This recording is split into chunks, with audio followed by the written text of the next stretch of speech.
I realized this year that I don't have to be in a relationship.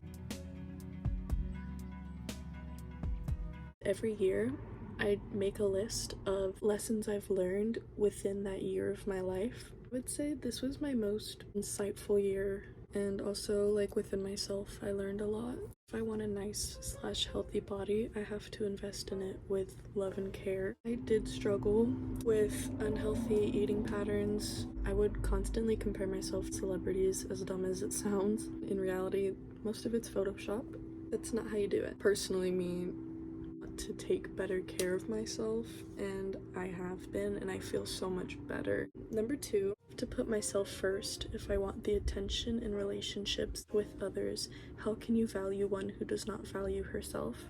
In other words, I would always chase having relationships, both romantic and platonic. I can't attract the people that I want in my life if I'm not taking care of myself. Number 3, I noticed I was taking other people's actions for granted.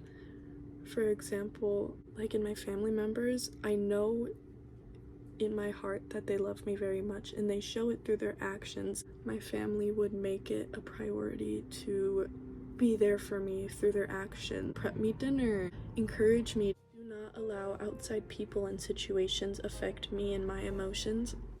If a coworker is having a bad day, then I start to have a bad day. If something I read online pisses me off, then I will be upset the rest of the day. And I've always struggled with taking things personally. This year I learned that this also works with if I get a compliment from someone, that shouldn't be the basis of how I feel that day. I should just know that within, allow it to add to my day, but not be the sole reason. I love the idea of love, but I don't need to be in love with one. I am constantly in love with all that surrounds me. As most of you know, I went through a breakup this year, and after it, I was so devastated because I love love. I love seeing people in love. I love watching movies about cheesy love, reading about love. I love love. And not being in a relationship anymore really took a toll on me. I realized this year that I don't have to be in a relationship to feel that love. I feel it constantly through listening to my favorite songs and reading really inspiring pieces, traveling. Like, I feel love all around. Finding love in other ways than just simply romantic. Number 6, family is so important, and I refuse to take this for granted. I really want to start focusing more on family because at the end of the day, friends come and go, but your family is there and have known you your whole life. Taking action in the direction I want my life to go is key to my happiness. If I just continue to lay in my bed and watch movies all day, that isn't gonna get me to where I want to be. Not just planning, but taking action in order to get to the life that I desire. Dreaming big is the only way I know how to live. I feel that there's so much potential to be anywhere you want to be. I don't want a small, mundane life. I want to achieve the craziest of dreams because I have that confidence in myself now that I need to pursue dreaming big. Number 9, drugs and drinking will never be the permanent solution to any of my problems. Sure, it's fun. It puts a buffer between me and the problem I'm facing for a small period of time, but it's not permanent, and I want to find permanent solutions and working on how I can heal with a sober mind. 10, some people are only meant to be in my life for only a season, and I need to be okay with that. I hold on to people and relationships even when I feel intuitively they are no longer in alignment with who I am now. People come and go and are in your life for either reasons, seasons, or lifetimes. You need to be able to recognize, even if you do love someone, you don't have to completely cut them out of your life, but If they've gone their way and you've gone your own way, don't cling. You take space. Only I and the universe can provide me with the stability I've searched for in my entire life. I have moved place to place. I never really felt stable. And there were pros and cons to that. I can control how I feel.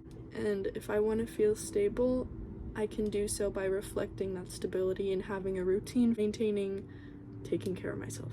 Living in the past or in the future constantly will prevent me from truly enjoying my life that's in front of me now. I would forget to live now. Just until recently, I kind of snapped back into the present. If you live presently, it leads you to where you want to be and not have so many regrets about what you can't change. It's happened.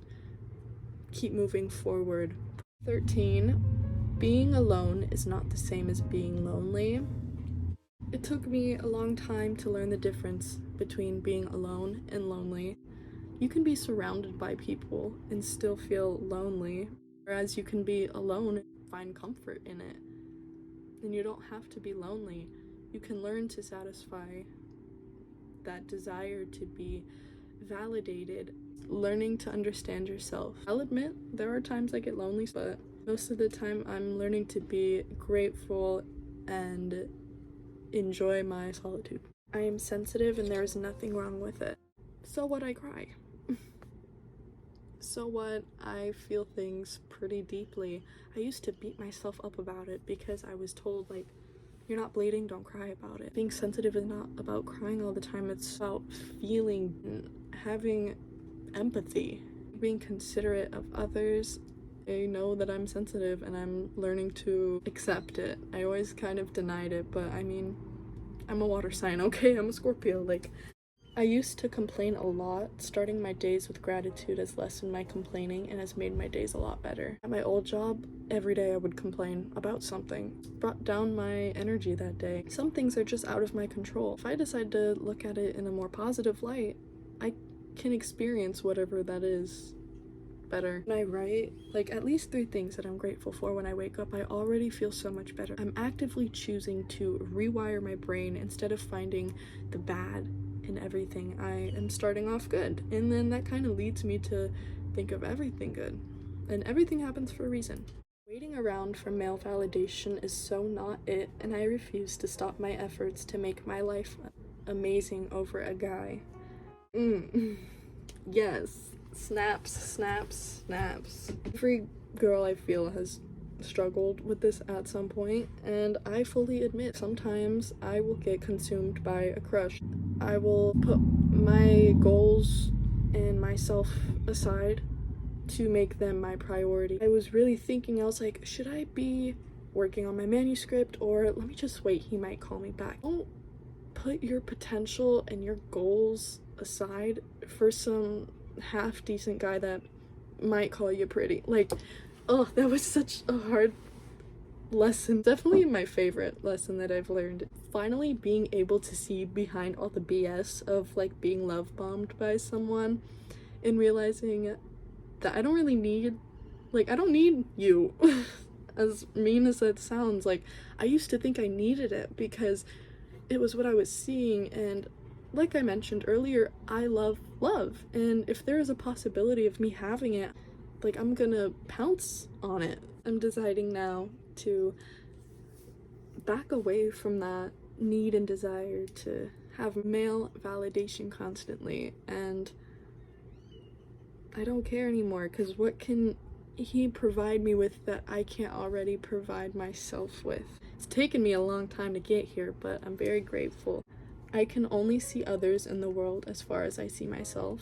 Some may or may not agree with, but I personally believe that I can only see people as far as I've reached within myself, and I can also only see situations as far as I've seen within myself. There's still a lot of things I am actively trying to learn and heal, and in order for me to see others, I have to see myself first. Thank you so much for watching.